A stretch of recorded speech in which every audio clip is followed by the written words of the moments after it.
अनुवाद का next step हम लोग पढ़ने वाले हैं, जिसमें थोड़ा और ज़्यादा जटिल सेंटेंस हम लोग डिस्कस करेंगे, उसका अनुवाद करेंगे। तो उसके पहले हम लोग को कुछ फॉर्मूला, मतलब मैथ्स में जैसे फॉर्मूला होता है वैसे संस्कृत में कुछ कुछ नियम याद करना पड़ता है। ठीक है, जैसे ये विभक्ति, हम लोग विभक्ति हिंदी में भी पढ़ चुके हैं। कर्ता ने, कर्म को, करण से, संप्रदान के लिए, अपदान से, संबंध काके की, अधिकरण में पर, संबोधन हे भोरे। ठीक है, सेम संस्कृत में कर्ता प्रथमा को बोलते हैं, कर्म द्वितीया को बोलते हैं, करण तृतीया को बोलते हैं, संप्रदान चतुर्थी को बोलते हैं, अपदान पंचमी को बोलते हैं, संबंध षष्ठी को बोलते हैं, अधिकरण सप्तमी को बोलते हैं। ठीक है, मतलब अगर हम हिंदी में याद करते हैं कर्ता ने, तो हमको संस्कृत में याद करना पड़ेगा प्रथमा ने। प्रथमा ने द्वितीया को, तृतीया से, चतुर्थी के लिए, पंचमी से, षष्ठी काके की, सप्तमी में पर, संबोधन हे भोरे। ठीक है, इसमें सबसे बड़ा डिफरेंस है, यहाँ भी से है और यहाँ भी से है। करण में भी से है और अपदान में भी से है, लेकिन करण जो है वो अपदान में जैसे पृथक होता है, पृथक का सेंस जब आता है अलग होने का। ठीक है, और इसमें जुड़ाव का सेंस आता है, एक दूसरे से रिलेटेड होने का। ठीक है, एक दूसरे का साथ होने का। से, जैसे मैं कलम से लिखती हूँ, कलम से, कलम के हेल्प से लिखती हूँ, तब यहाँ पर हम लोग करण यूज़ करेंगे। ठीक है, लेकिन पेड़ से पत्ते गिरते हैं, पेड़ से जो पत्ता है, पत्ते हैं, वो गिर रहा है, पेड़ से पत्ते गिर रहे हैं, तो वहाँ पर का जो से हुआ वो अपदान हुआ, वो पंचमी हुआ, क्योंकि उसमें पृथक का, उसमें अलग होने का बोध हो रहा है। इसके बाद हम लोग कुछ सेंटेंस डिस्कस करेंगे।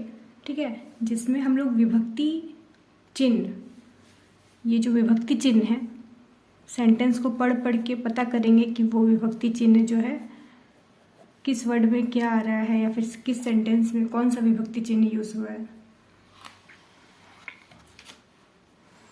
वह बाजार जा रहा है। ठीक है, ये सिंपल फॉर्म में है। हम आप लोगों को पहले भी बताए हैं कि सिंपल फॉर्म में जो रहता है उसको हम लोग प्रथमा के अंतर्गत लाते हैं। ये प्रथमा विभक्ति है। राम आम खाता है। ठीक है, राम खा रहा है तो ये प्रथमा है। मैं तुमको देखता हूँ, मैं सिंपल फॉर्म में है, कोई विभक्ति चिन्ह नहीं है।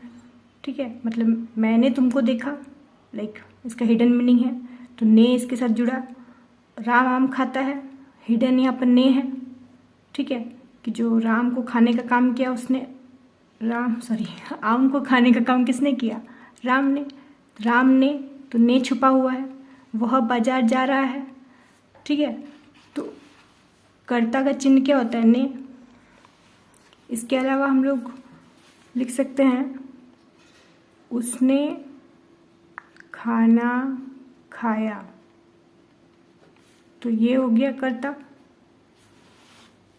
पेड़ से पत्ते गिरते हैं, इस सेंटेंस में देखिए पत्ते गिरते हैं, बहुत सारे पत्ते गिरते हैं।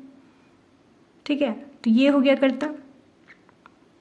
पिता पुत्र के लिए, यहाँ देखिए पेड़ के साथ से लगा हुआ है, इसलिए इसको कर्ता नहीं बोलेंगे, से इसको अपदान बोलेंगे। ठीक है, पिता पुत्र के लिए खाना पकाते हैं, पिता पका रहे हैं तो ये कर्ता हो गया। लता कलम से लिखती है, कौन लिख रहा है? लता लिख रही है, तो लता क्या हो गया? कर्ता।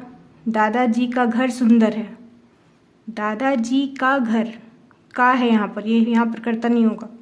ठीक है, तालाब में फूल खिलते हैं, बहुत सारे फूल खिलते हैं। ठीक है, तो ये कर्ता का काम कर सकता है। खिल कौन रहा है? फूल खिल रहा है, काम कौन कर रहा है? फूल। ये तालाब में तो एडिशनल है ना, अगर तालाब में को हम लोग मून देंगे तो फूल खिलते हैं, सेंटेंस पर वैसा कुछ खास प्रभाव नहीं पड़ेगा। स्कूल में बच्चे पढ़ते हैं, स्कूल में, ये कर्ता नहीं होगा। सब बच्चे क्या करता है कि सब्जेक्ट जो होता है सेंटेंस में, जो पहला वर्ड दिखता है उसी को सब्जेक्ट टिक कर करके समझ लेता है कि हाँ पहला वर्ड जो आएगा वो सब्जेक्ट होता है। तो वो इंग्लिश हो, हिंदी हो, संस्कृत हो, ठीक है, हम लोग को देखना है कि काम कौन कर रहा है। बच्चे पढ़ रहे हैं तो ये हो गया कर्ता। श्याम की बेटी सुंदर है, इसमें तो कर्ता नहीं है। गरीब भोजन के लिए यहाँ आता है, गरीब कर्ता हो गया। वह पटना में रहता है, वह कर्ता हो गया। मतलब कर्ता मतलब प्रथमा, ये सारा क्या है, प्रथमा।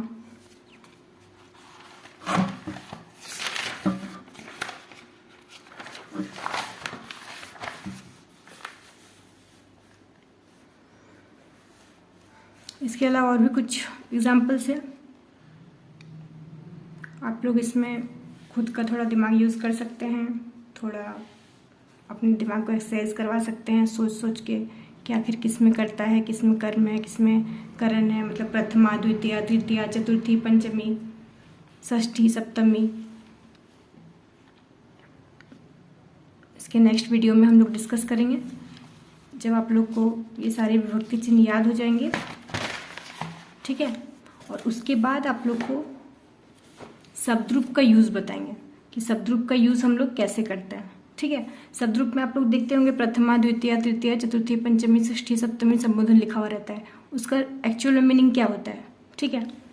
तो प्रथमा ने होता है, प्रथमा ने यानी यहाँ बालक है। प्रथमा का चिन्ह क्या होता है, ने होता है। तो बालक का मतलब क्या हो गया, बालक ने, एक वचन है, एक बालक ने। द्वितीय क्या होता है, द्वितीय को, इसका मतलब एक बालक को। तृतीया के द्वारा होता है तो इसका मतलब एक बालक के द्वारा। चतुर्थी के लिए होता है तो बालकाय मतलब एक बालक के लिए, या फिर बस बालक के लिए बोलेंगे तब भी यूज़ कर सकते हैं। पंचमी से, बालक से। षष्ठिका के की, बालक का, ठीक है। यहाँ थोड़ा मिस्टेक है, यहाँ बालकात होगा और यहाँ बालकस्य होगा, ठीक है। बाल के मतलब बालक में। इसी तरह राम का शब्द रूप देखेंगे, राम ने, राम को, राम के द्वारा, राम के लिए, राम से, राम का के की, राम में, ठीक है। और अगर वही दो राम का बात करेंगे तो दो राम ने, दो राम को, दो राम के द्वारा, दो राम के लिए, दो राम से, दो राम का या फिर के या फिर की, दो राम में। और जब बहुत सारा का यूज़ होगा तो हम लोग ये वाला निकालेंगे। यानी आप लोग का आज होमवर्क रहा, आप लोग को विभक्ति चिन्ह याद करके आना है और बालक का शब्द रूप, साधु का शब्द रूप, लता का शब्द रूप याद कर लीजिएगा, क्योंकि नेक्स्ट क्लास में एक ही बार में सारा का सारा मीनिंग आप लोग को समझाएंगे, ठीक है। उसके बाद हम लोग अनुवाद की तरफ आगे बढ़ेंगे। तो देख सकते हैं नदी का भी इम्पोर्टेंट होता है, लता, रमा एक समान चलता है, कोई दिक्कत नहीं है, कोई एक याद कर लीजिएगा। इसके अलावा नपुंसकलिंग का गृहम हो गया या फिर फलम हो गया, दोनों में से कोई एक याद कर लीजिएगा।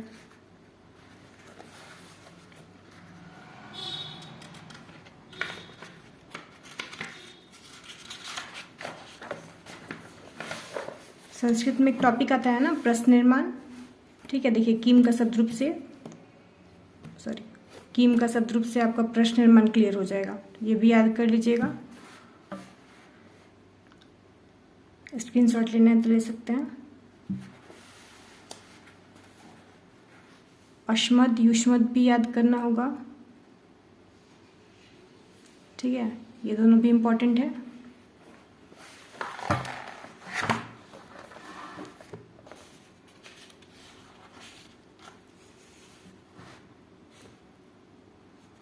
और सबसे ज़्यादा यूज़ होने वाला शब्द रूप तत् का, पुल्लिंग, स्त्रीलिंग,